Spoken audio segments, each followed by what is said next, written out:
Political affiliation भी बहुत ज़्यादा थी और ये भी सुनने में आ रहा है, बल्कि सबको पता, आपको भी पता होगा कि परवेज़ मुशर्रफ अपनी फैमिली के साथ आके तीफी बट की छत पे बसंत मनाई और पतंग उड़ाया उन्होंने। सर, ये घरेलू ताल्लुकात नहीं है।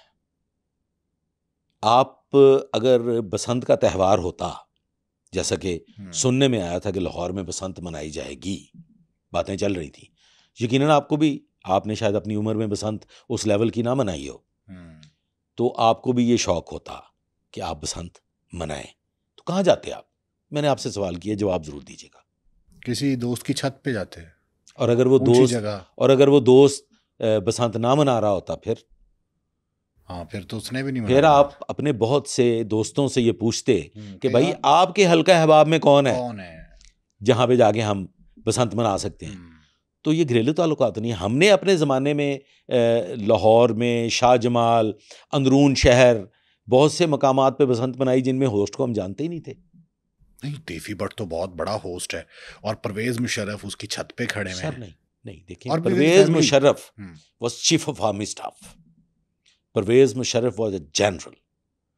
तो जनरल को किसी बंदे की ज़ात से कोई गरज नहीं। नहीं, वैसे मैं कह रहा हूँ कि मतलब ज़ाती वो ताल्लुक आए नहीं तो था। थे।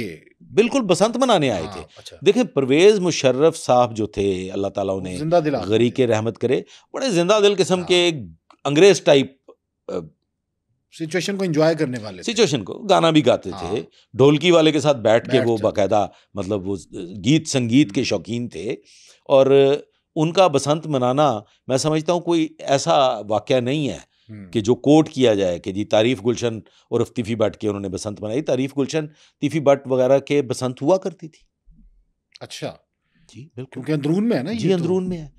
तो ये वो जो जगह है, वहाँ पे मैंने हज़ारों बसंतें देख ली हैं अपनी लाइफ की, जिस ज़माने में बसंत नहीं बल्कि हर सैटरडे संडे को बसंत का समा हुआ करता था लाहौर में। तो हम कहाँ जाते थे? शालमी, एन उस जगह पे जहाँ तारीफ़ गुलशन वगैरह के सबके घर हैं, उन्हीं घरों के कुर्बो जवार में हमारे भी बहुत जानने वाले थे। हमारे जानने वाले से मुराद, अब यहाँ पे मैं ये पॉइंट क्लियर कर दूं, परवेज़ मुशर्रफ साहब वाला, आप यकीन कीजिए मुझे आज तक नहीं पता। मैं 3 रोज़ कबल इचरा गया था, तो मेरे साथ एक मेरा देरीना दोस्त था, तो उसने कहा, सर जी याद आया इस घर की छत पे हमने बसंत मनाई थी। मुझे उस घर के मकीन जो है उनका नहीं पता कौन है। वहां मैं जिसके साथ गया था, जो वहां इनवाइटेड था, वो मेरा जानने वाला था। तो सिमिलरली तारीफ़ गुलशन और तीफी बट की छत पे जहाँ पे भी उनकी बसंत मुनक्कद हुई थी, वहाँ पे गए होंगे परवेज़ मुशर्रफ साहब, और बिल्कुल गए थे। तो वो किसी ज़ाती घरेलू ताल्लुक की बुनियाद पे नहीं गए थे। यस ऑफ कोर्स, जो अमीर लोग होते हैं, जो प्रॉपर्टी टाइकून्स होते हैं, जो बिजनेस के ऐसे मकाम तक पहुंच चुके होते हैं, वो होस्ट करना सादत समझते हैं। सादत समझते हैं। सही है, ठीक है। अच्छा, एक और एजाज सैयद साहब के साथ अहमद फराज साहब जो सीनियर क्राइम रिपोर्टर हैं जी, वो कहते हैं कि हमजा शहबाज ने सीएम साहिबा को कॉल की कि तीफी के साथ ये सलूक ना किया जाए, अंदेशा था। उसके बाद मरियम साहिबा ने पूछा कि ये तीफी से आपका क्या ताल्लुक है, तो उन्होंने पूछा कि आप अपने वालिद से पूछें, नवाज अहमद शरीफ फराज साहब मेरे दोस्त हैं। हाँ, अहमद फराज से मेरी वो बड़ी कहते हैं उनकी बड़ी मोहब्बत है। तलक कलामी हुई आपस में। अहमद फराज से मेरी बड़ी मोहब्बत है। हाँ। और आज से नहीं है, बचपन से है। हमारे भी आगाज से और उनका भी आगाज। मेरी इस ज़मन में अहमद फराज साहब से बात हुई। अच्छा। मैंने अहमद फराज साहब को एक सवाल किया, बल्कि मैंने अहमद फराज साहब को एक हदायतनामा जारी किया कि फराज, बात इस तरह से है कि या तो आप आई विटनेस हैं, या आप टेलीफोन ऑपरेटर हैं।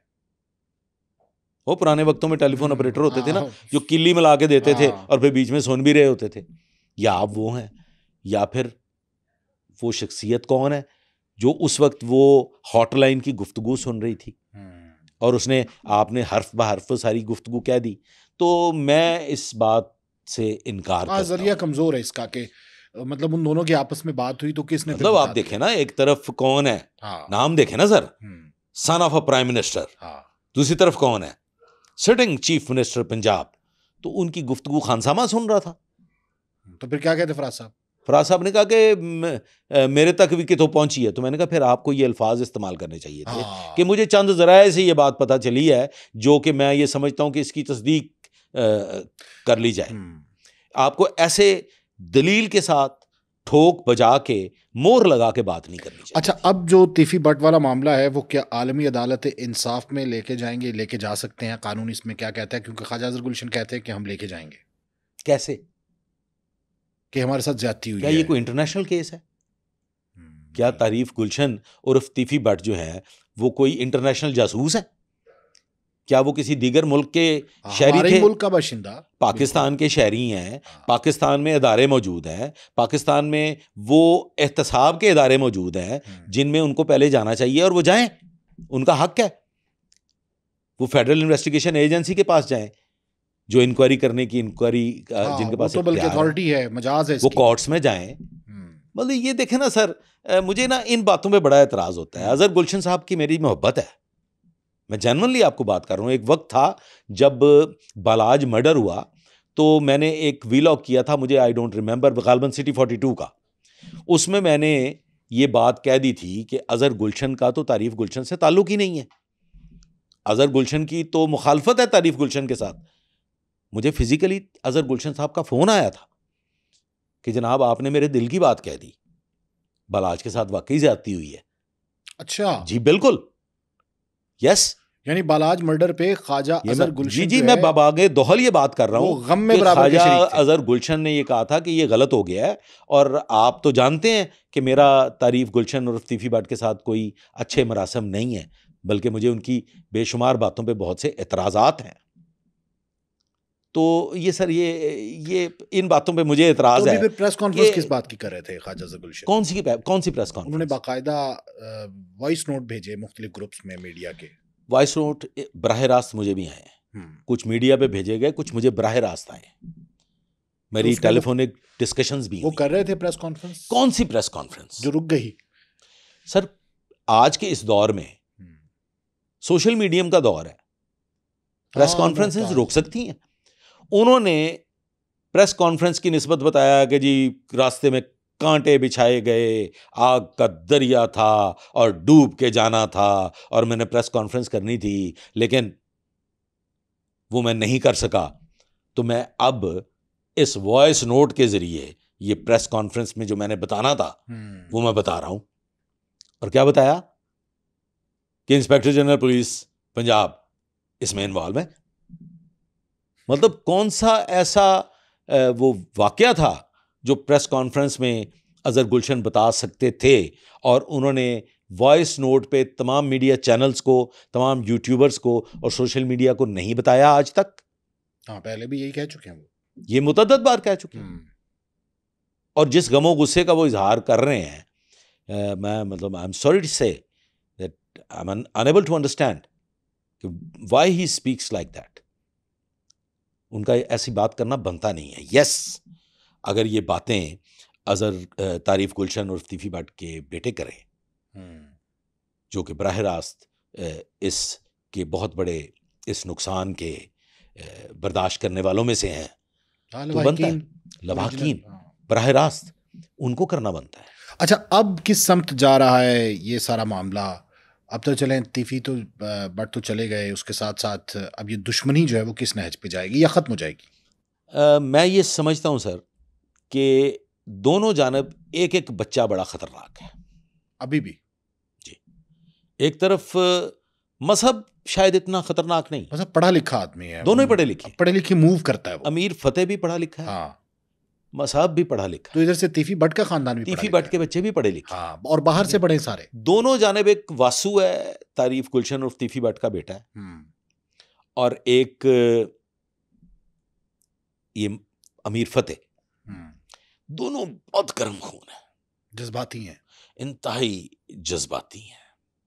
और जो अंदरून शहर की सियासत है, जो ये थड़े की सियासत है, ये अगर आप जीना भी चाहें तो ये जीने नहीं देते।